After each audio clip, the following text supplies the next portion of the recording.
Cada recorrido que hacemos no solo mueve a personas, sino también sueños, esperanzas y oportunidades. La dedicación que ponemos en cada trayecto asegura que miles lleguen a su destino. Cada día, movilizamos oportunidades y sueños por cumplir. Grupo Sisa. Mejoramos experiencias de viaje.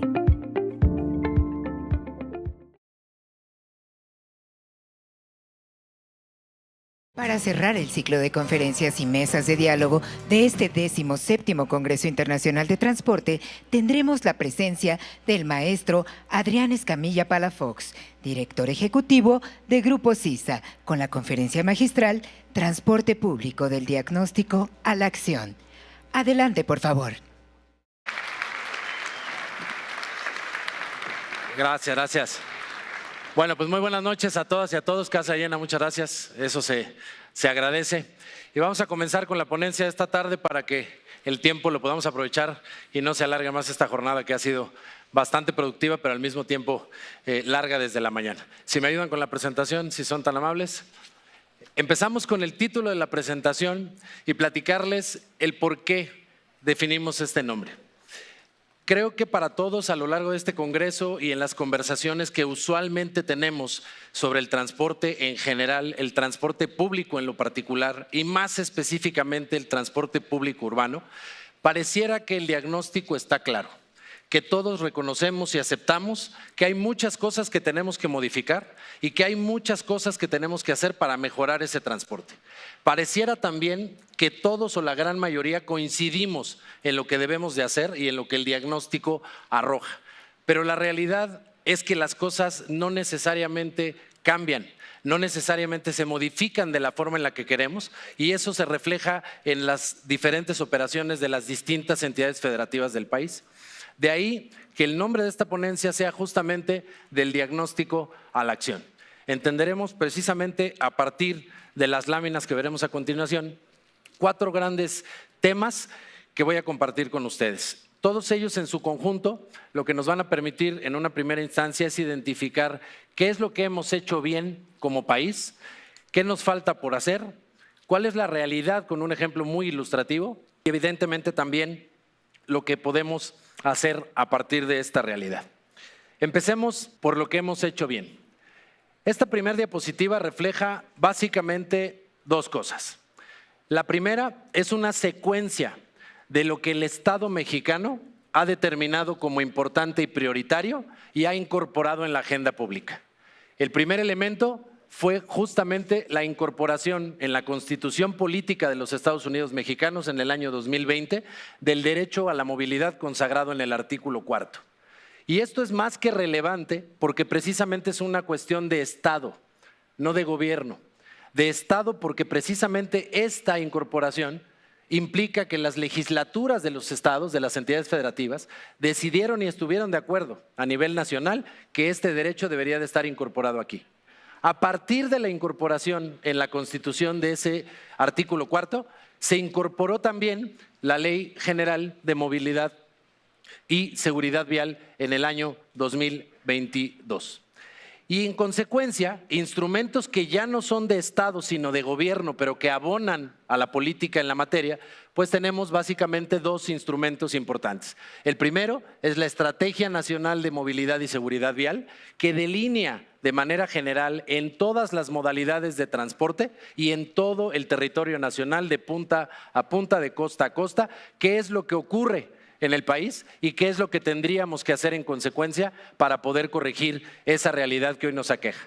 Y a partir de ahí se desprende, al hacer un zoom, esta Política Nacional de Transporte Público Colectivo Urbano, que como su nombre lo indica es específica del tema que nos ocupa y uno de los temas centrales de este Congreso.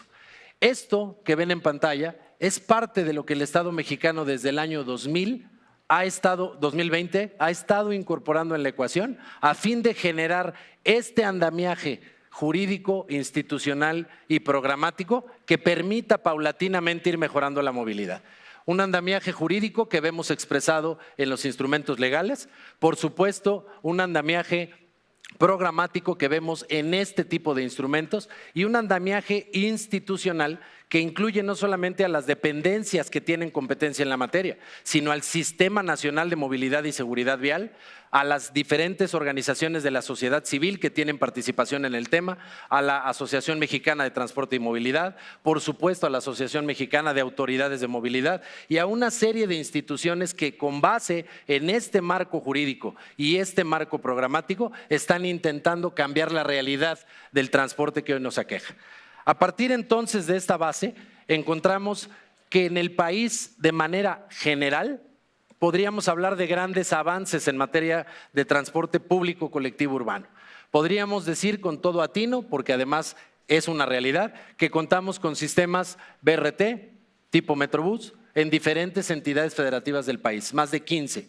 Podríamos también hablar de transporte masivo de alta capacidad, como ocurre por supuesto en la Ciudad de México con el metro, pero también en otras entidades como Jalisco con el tren ligero, Nuevo León en el caso particular de Monterrey y otras más.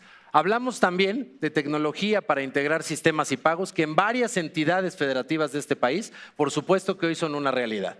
Y también, evidentemente, de movilidad no motorizada, como el tema de las bicicletas, caso de Ciudad de México es uno de ellos, pero no es el único. Y también, evidentemente, la electrificación del transporte, desde sistemas convencionales que transitan del uso de tecnología diésel a tecnología eléctrica hasta sistemas específicamente diseñados como es el trolebús, el cablebús, transportes eléctricos, trenes ligeros, etcétera, etcétera. Y finalmente, por supuesto, no como una lista exhaustiva, programas que desincentivan el uso del automóvil. El más icónico, evidentemente, la Ciudad de México con el programa Hoy No Circula.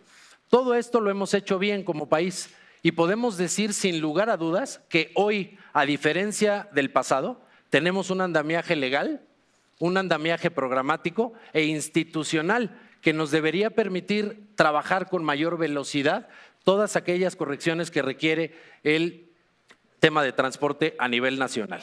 A partir de esta realidad que muestro en las primeras 2 diapositivas, quiero también compartir con ustedes que si bien es verdad que en México podríamos hablar de un gran avance y podemos evidentemente considerar los elementos anteriores como algo que nos coloca a nivel mundial, a nivel de Latinoamérica particularmente, como un país que tiene grandes logros en la materia, la realidad es que México no es un solo país. México son muchos Méxicos, distintos por su heterogeneidad. De costa a costa y de frontera a frontera tenemos características completamente diferentes. Estados cuya actividad económica se basa principalmente en las actividades primarias, agrícolas, ganaderas, estados completamente industrializados y otras entidades federativas que conjugan diferentes elementos como es por supuesto la Ciudad de México, Monterrey o Guadalajara. Sin embargo, en el transporte la realidad no es la misma para todas. Y hay entidades que ven coloreadas en color verde, que por supuesto tienen un desarrollo en materia de transporte completamente diferente al de otras entidades federativas del país que se encuentran en una etapa de desarrollo distinta, que requieren soluciones diferentes y cuyo diagnóstico causal también es diferente. A partir entonces de la realidad que vivimos en el país, pues podemos, por supuesto, preguntarnos ¿y qué falta por hacer? Si hemos hecho bien varias cosas, si tenemos hoy un andamiaje jurídico, institucional, programático, tenemos muchas organizaciones discutiendo el tema, ¿qué falta? ¿Por qué es que desde el 2020 tenemos todas y todos los mexicanos el derecho constitucional, el derecho humano a la movilidad y por qué no todos podemos acceder a él de manera segura, eficiente, cómoda, etcétera, etcétera, etcétera? Y lo que arrojan los diagnósticos tenemos que entenderlo con toda claridad. El primero de ellos es el diagnóstico emanado precisamente de la Estrategia Nacional de Movilidad y Seguridad Vial. En pantalla tienen los diferentes elementos que ese diagnóstico arroja y que a la lectura del documento podemos detectar que precisamente coincide con lo que se ha venido discutiendo no solo en el marco de los trabajos de este Congreso, sino en general en las discusiones sobre movilidad y transporte. Y estos elementos que ven en pantalla, que implican, por supuesto, problemas en infraestructura, un uso excesivo y prioridad al vehículo privado respecto del transporte público, recursos limitados para el ejercicio operativo de las diferentes modalidades de transporte y, entre otros, inadecuados sistemas de actualización tarifaria, es parte de la realidad que reconoce el Estado mexicano a través de las organizaciones que se encargaron de la elaboración de esta estrategia y que, por supuesto, son coordinadas por dos dependencias del gobierno federal. Estamos hablando del Sistema Nacional de Movilidad y Seguridad Vial, que coordinan de manera itinerante en la presidencia la Secretaría de Infraestructura, Comunicaciones y Transportes por un lado y la SEDATU por otro, que es la Secretaría de Desarrollo Agrario, Territorial y Urbano. Y este diagnóstico se conjuga también con el siguiente diagnóstico. Y aquí estaríamos hablando ya no de manera general del transporte. El transporte incluye muchas modalidades, transporte aéreo, terrestre, marítimo. Ahora estamos hablando ya particularmente de la Política Nacional de Transporte Público Colectivo Urbano. Y lo que arroja el diagnóstico en esa política nacional, que dicho sea de paso, es una política de reciente creación, que no tiene rango de ley, pero que sí es un instrumento programático emitido por las autoridades mexicanas, pues arroja elementos, por supuesto, coincidentes con los anteriores y que aderezan o complementan ciertos aspectos que no vemos en el otro diagnóstico porque tienen características ciertamente distintas. El primero general, el segundo más específico. Y lo que vemos aquí, para poder destacar algunos elementos, entre otros, es que el modelo de planeación y regulación no ha incluido históricamente a la movilidad y al transporte. Y lo primero que habría que preguntarnos es si todos en la sala y en las discusiones entendemos la diferencia, porque movilidad y transporte no es lo mismo, porque la movilidad es un concepto amplio, es el fin y el transporte es solamente un medio para ese fin. Lo entenderemos con más precisión hacia adelante. Y también detectamos en el diagnóstico aspectos como los altos tiempos de traslado, siniestralidad, saturación que se traduce en congestión y otros elementos como la inseguridad de la que hablaban incluso en el panel anterior. Estos dos diagnósticos, haciendo un zoom en la ciudad capital del país, que por evidentes razones es la más importante, incluso en muchos sentidos de América Latina, pues hablamos de lo que establece precisamente el proyecto de Plan General de Desarrollo de la Ciudad de México, que tiene un horizonte temporal, como ven en pantalla, de 20 años, partiendo del 25.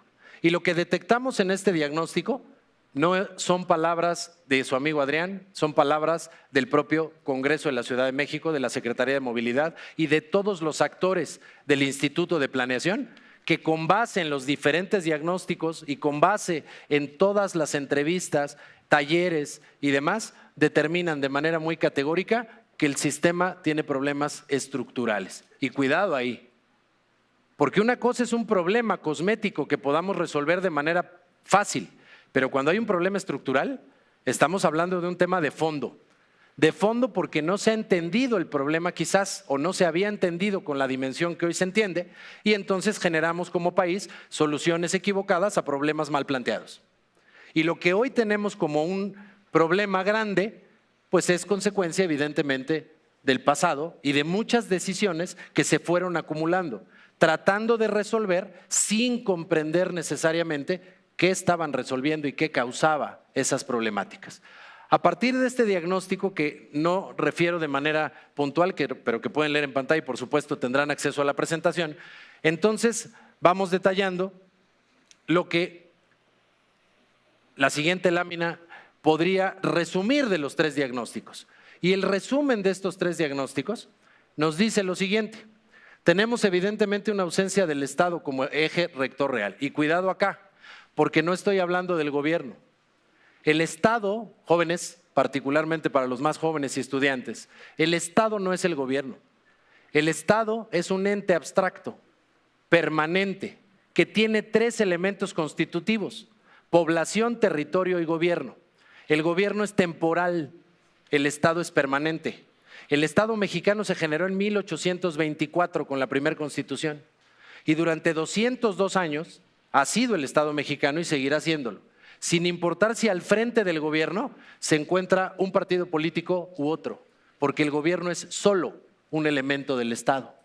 Por eso hablamos de políticas de Estado y no políticas de gobierno, porque las políticas de Estado permanecen en el tiempo, sin importar quién gobierne, porque es la voluntad del Estado la que determina ese interés. En cambio, en el gobierno puede haber tantas políticas como autoridades o partidos en turno. Esa pequeña y sutil gran diferencia me permite afirmar que esto es completamente cierto.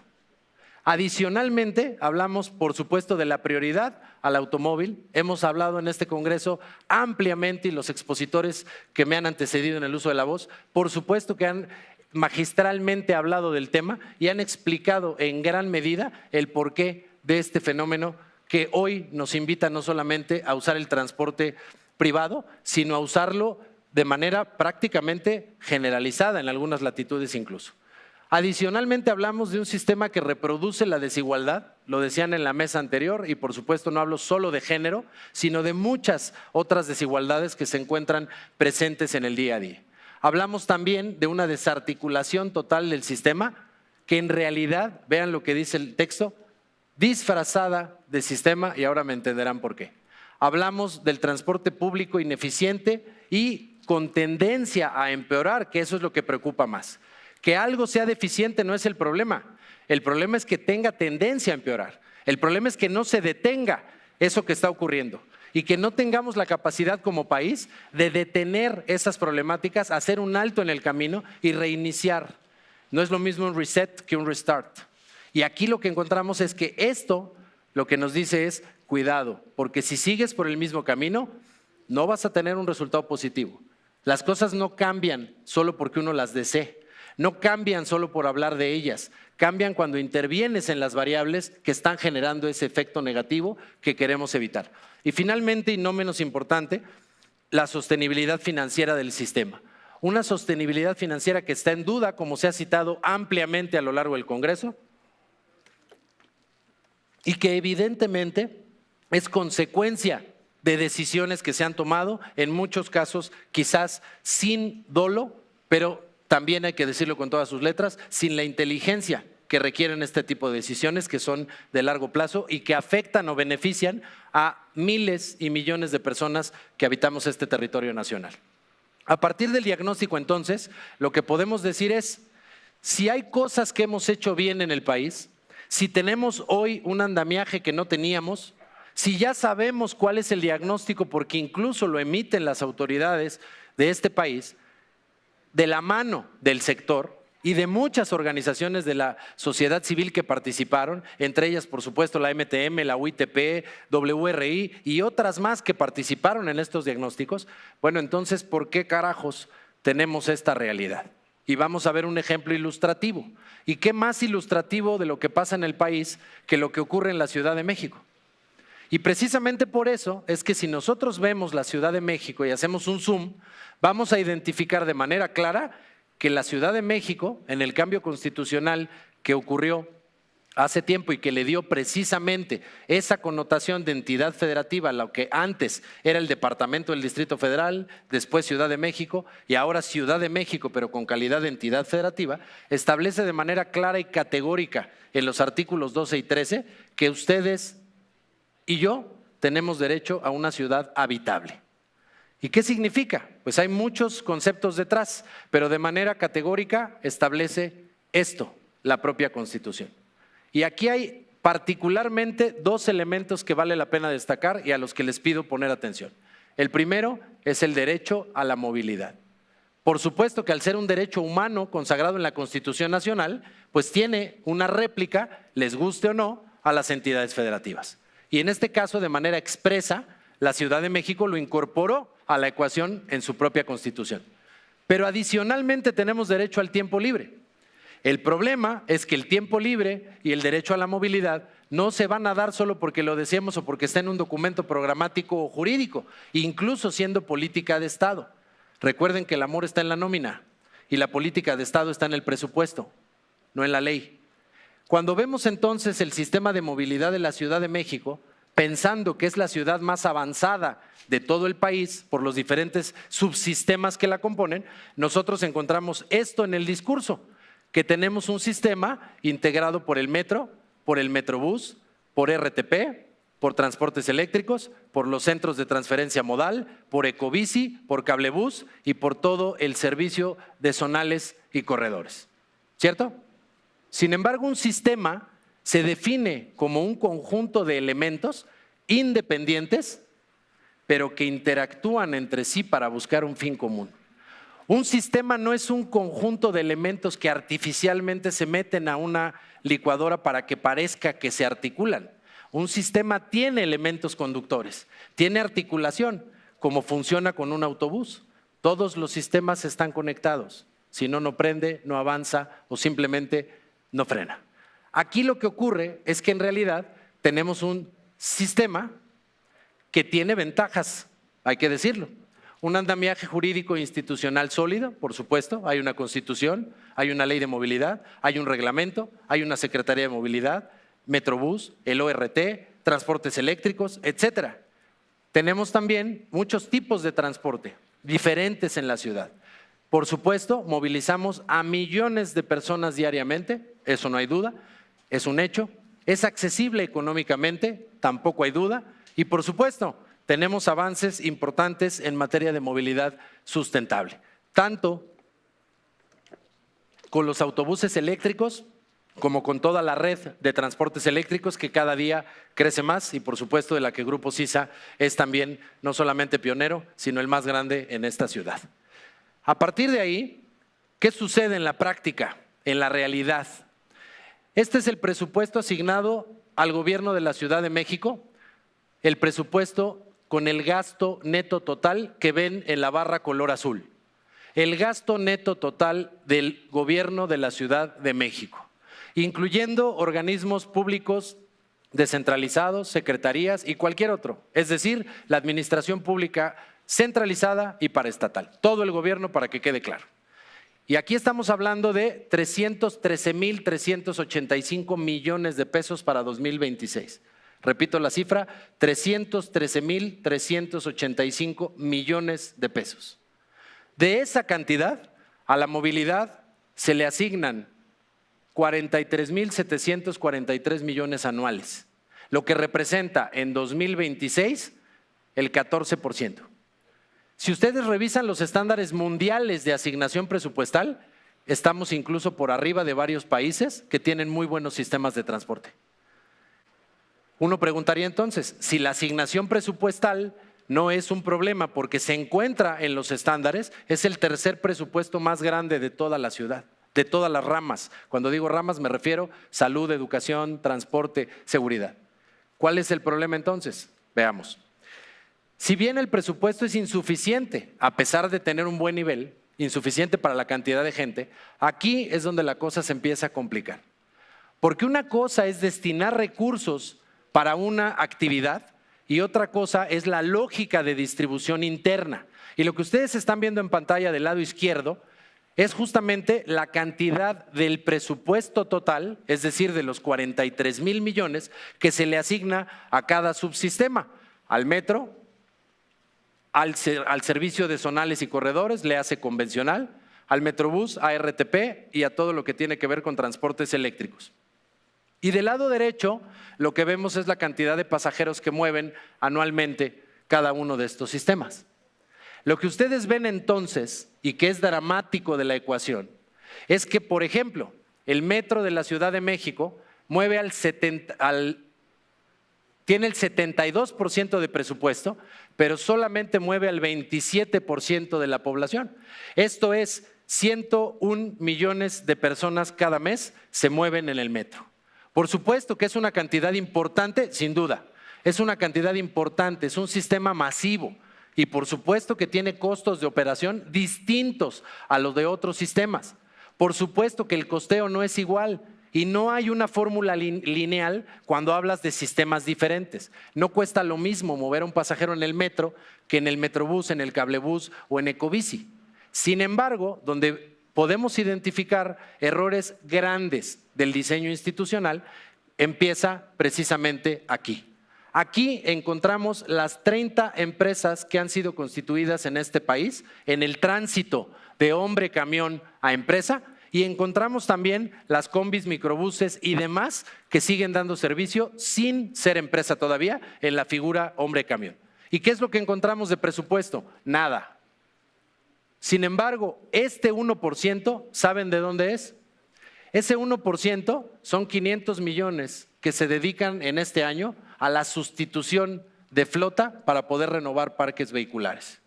Solamente, pero no para la operación. Cuando ese sistema es el que mueve a 210 millones de personas al mes, el doble que el metro, y recibe ningún tipo de apoyo. Ahora verán más adelante por qué. Adicionalmente, el Metrobús, que es un excelente sistema sin duda, con sus 7 líneas y los 17 operadores, recibe el 9% del presupuesto y mueve al 9% de los pasajeros totales. El problema no es Metrobús, el problema es que RTP tiene la misma cantidad que Metrobús, más de 3,000 millones de pesos anuales, y mueve solamente al 3%.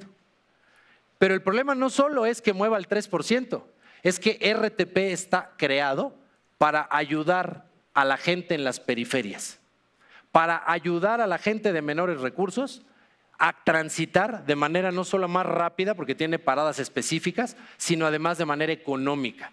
¿Pero qué creen? Que yo encuentro RTP en Reforma y me puedo subir yo y se pueden subir ustedes. Es decir, el subsidio que el gobierno da para esa finalidad se desperdicia en gente que no necesita ese subsidio. Y ese sistema nos cuesta lo mismo que Metrobús.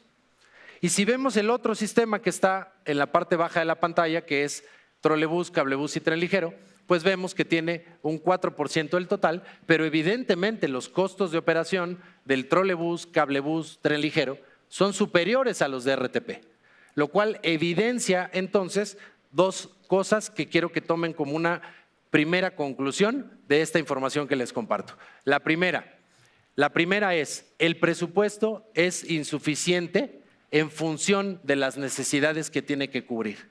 Siempre el presupuesto es relativo. No importa, Klaus, si hablamos de 1,000 millones o de 500, el problema es para qué son. Y cuando hablamos de 1,000 millones para atender una pandemia, no es nada.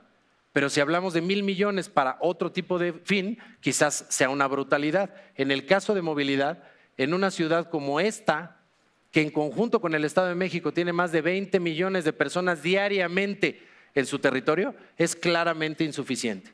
En segunda instancia, no solo lo es, sino está mal distribuido entre los diferentes modos de transporte. Y eso genera que el gobierno de la ciudad no asigne más recursos, porque la cantidad que hoy está en la ecuación es alta, pero con la lógica que ven en pantalla.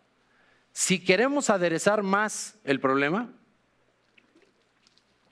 entonces focalicémonos en la política tarifaria. La política tarifaria, sobre todo para los jóvenes, se refiere a las decisiones que yo como autoridad tomo respecto de quién tiene que pagar, cuánto tiene que pagar y por qué tiene que pagar. Y yo como autoridad puedo decidir que tú y tú no van a pagar tal servicio porque son estudiantes o porque son personas de la tercera edad o que todos van a pagar por igual. Y la política tarifaria de la ciudad es esta que ven en pantalla.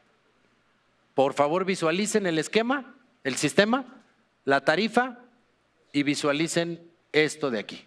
Primero, hablamos del metro de la Ciudad de México. El metro tiene un costo de 5 pesos. Sobra decir cuánto cuesta realmente el servicio y cuál es la tarifa técnica. Ya lo dijo el subsecretario de Planeación al inicio del evento y podríamos hablar de 13, 14 o 15 pesos, pero finalmente sabemos todos que no cuesta 5 pesos mover a cada persona.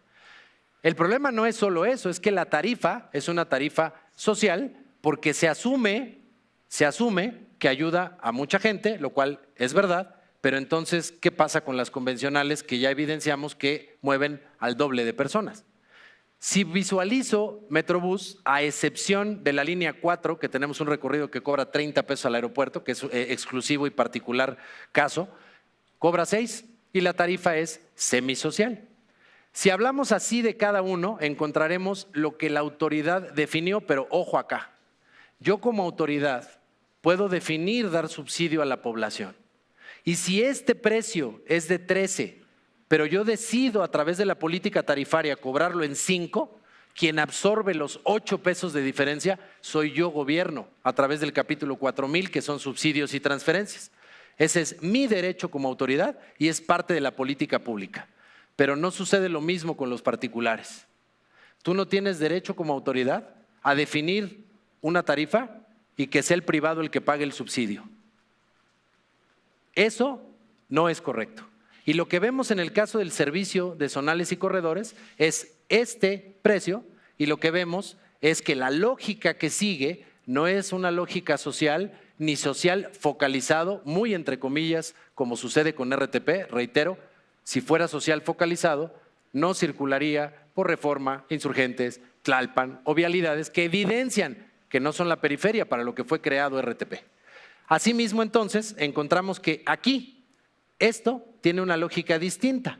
La lógica, por un lado, es de mercado, es decir, tú encárgate, tú genera, tú atrae a la demanda y tú cobra y tú paga. Pero por otro lado, la autoridad regula el precio sin importarle los costos operativos. Es decir, no hay una lógica de asignación de precio, de tarifa detrás, sino una lógica relativamente social que verán en las siguientes diapositivas. Esto conlleva entonces a que la autosuficiencia del concesionario permisionario, que es el objetivo central de esto, quede completamente rebasada. ¿Dónde lo vemos o cómo lo vemos expresado en la realidad? Pues lo vemos, entre otros aspectos, en ejemplos como el que muestro en pantalla. Esta es una de las empresas de la ciudad que tiene precisamente operación en esta metrópoli. Y lo que ven ustedes en pantalla desde el inicio de operación es, primeramente, síganme acá, esto que está aquí. Una demanda proyectada por las propias autoridades de 99,000 y tantos usuarios. Una demanda real cuando comenzó la operación de 55,000 usuarios. ¿Ustedes saben lo que significa ese gap en calidad de usuarios? Esa brecha, esa diferencia. Adicionalmente, una demanda actual que se expresa justamente en esta gráfica, que asciende a cerca de 18,500 personas. Comparen 18,500 con 99,000. Y lo que ocurre es que el incremento real de la tarifa que se dio el 1 de noviembre del año pasado, de 1.50, vean cómo se ha comportado en este ejemplo que comparto. Ahora verán otro distinto. Solamente 50 centavos del 1.50 autorizado es lo que se está viendo reflejado en este caso. Y lo que vemos acá en la gráfica es que los aumentos de tarifa autorizados por la autoridad, que han sido en el 2017 de 1 peso, 2022 de 1 peso y 2025 de 1.50, pues no han logrado revertir ni de chiste la caída en la demanda que ven en la barra azul. Por supuesto que aquí vemos la pandemia, pero después de la pandemia no hay recuperación. ¿Ahora entienden la tendencia a la que me refería? Con esta realidad del gobierno de la ciudad, pregunto, ¿cómo entonces o bajo qué criterio define la autoridad esta política? Sobre todo en sistemas como ese. ¿Por qué 1 o 1.50 y no 50 centavos o 4.80? ¿Cuál es la razón detrás? Ya nos habló Fernando Páez del tema, tarifa técnica, tarifa política, pero es importante entenderlo a la luz de la realidad que ocurre en un sistema como el de esta ciudad. Otro ejemplo, para no profundizar demasiado, es este. En esta otra empresa, que también es empresa de la Ciudad de México, pues vemos una tendencia similar. Aquí ven 4 aumentos porque esta empresa comenzó operaciones antes que la anterior. Y lo que vemos aquí es una empresa que arrancó con una demanda proyectada de más de 180,000, una demanda real al inicio de operación de 143,000, la demanda que hoy tiene, que ronda los 64,000, y que del 1.50 que debería de haberse absorbido para regular las finanzas de esas empresas, solamente una cantidad cercana al peso es la que realmente se está absorbiendo. Y el problema no es el peso, el problema es que la demanda sigue en caída libre. Y si ustedes quieren ver tendencia, basta con que pongan un punto aquí, otro punto al final y generen una recta. Si la recta está para abajo es negativa, si está para arriba es positiva, si está en equilibrio lo es. Aquí creo que es evidente la respuesta. A partir de esa realidad que vivimos en la ciudad, entonces encontramos casos precisamente que dan pena, pero que son reales. Esta flota es flota que circula en las avenidas y que da servicio a la ciudad. Cuando hablamos del derecho constitucional de una movilidad segura, eficiente, ordenada, de calidad, etcétera, etcétera, pero tenemos realidades así que no son responsabilidad del concesionario. Son una responsabilidad compartida porque nadie está obligado a lo imposible y no hay manera de tener una flota en buen estado, no hay manera de tener mantenimiento preventivo, correctivo e incluso predictivo sin recursos para hacerlo. Y cuando el recurso escasea, pues cuando la leche es poca, al niño le toca. Y eso sucede en las empresas. Cuando el dinero no alcanza, se canaliza a lo básico, a los sueldos, al diésel, a lo mínimo indispensable. ¿Qué ocurre en la práctica en algunos casos, particularmente en el grupo, que hacemos que esas unidades revivan a través de mecanismos de levantamiento de flota? Pero yo pregunto, ¿cuánta flota podemos levantar así? ¿Para cuánta flota nos alcanzará el recurso, las ganas, el tiempo?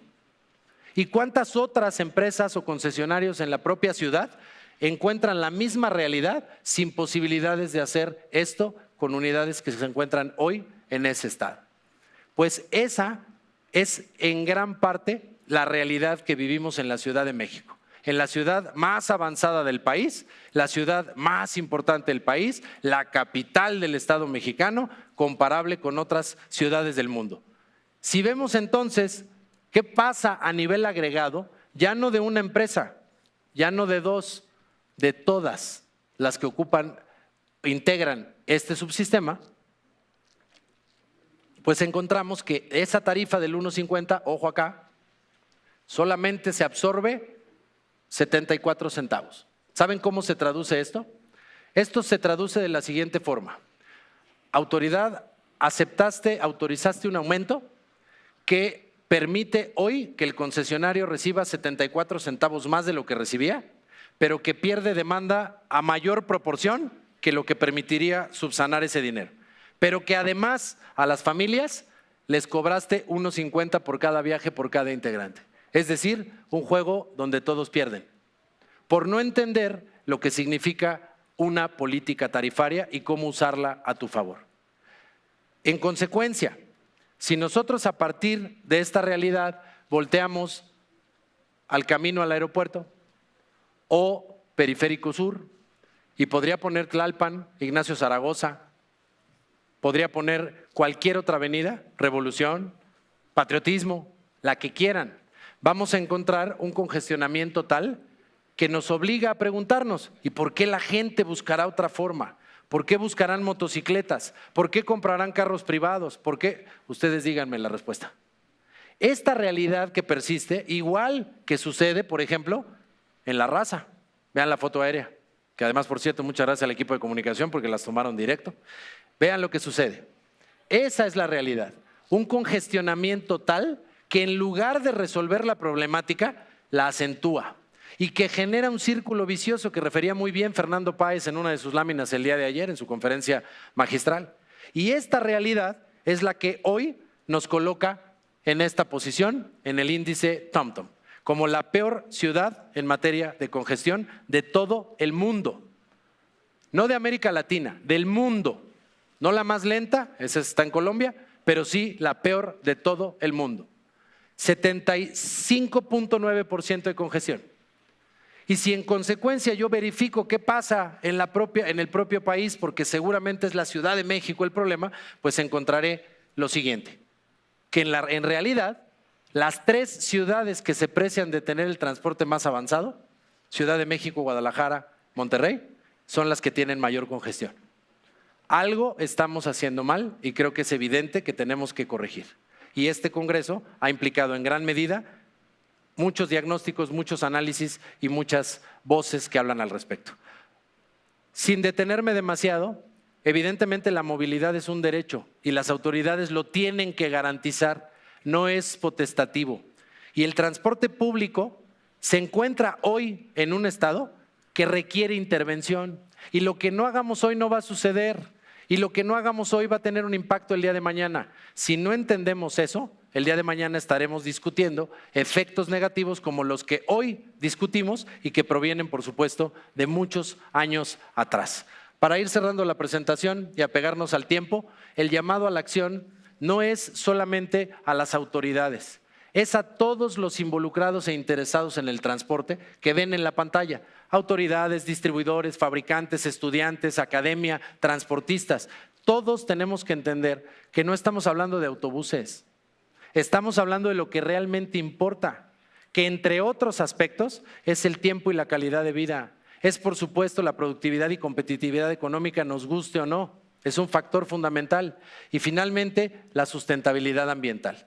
Si nosotros no entendemos que la movilidad y el transporte no son sinónimos, que la movilidad lo que permite es que las personas lleguen de un punto a otro de manera cómoda, segura, eficiente, y que el transporte únicamente es el medio para posibilitar ese objetivo, entonces seguiremos tomando decisiones a partir de diagnósticos incorrectos y dando soluciones que no resuelven nada. Si nosotros en consecuencia enlistáramos lo que sugiero, evidentemente, que hay que hacer, pues diríamos de manera clara, diagnostiquemos científicamente, no se vale el yo creo, el yo pienso. Tenemos demasiado conocimiento y demasiadas escuelas como para pensar, creer y tener ideas al respecto cuando hay datos. Científicamente, para resolver la causa raíz y no solamente los síntomas, tenemos también que planear pensando en soluciones de largo plazo con visión de Estado, no de gobierno. El gobierno es temporal, el Estado es permanente. Tenemos a su vez, en la misma lógica, que asignar los recursos necesarios. ¿Cuántos? Los que sean necesarios, los que se necesiten en función del reto. Ejecutar con enfoque, intencionalidad y disciplina férrea, como lo hicieron los chinos. Y no me refiero a autobuses. La muralla china se construyó en 2000 años. 2000. ¿Ustedes creen que importaba quién gobernaba? Eso es visión de Estado. Hoy se preguntan por qué están aquí y allá y en todos lados. Pues yo no. Y finalmente, estudiar el fenómeno porque esto cambia y vuelve al diagnóstico. Si hacemos eso, vamos a tener un cubo Rubik perfectamente ordenado. El cubo Rubik de la movilidad. Pero la realidad es que lo que hoy tenemos es este cubo Rubik.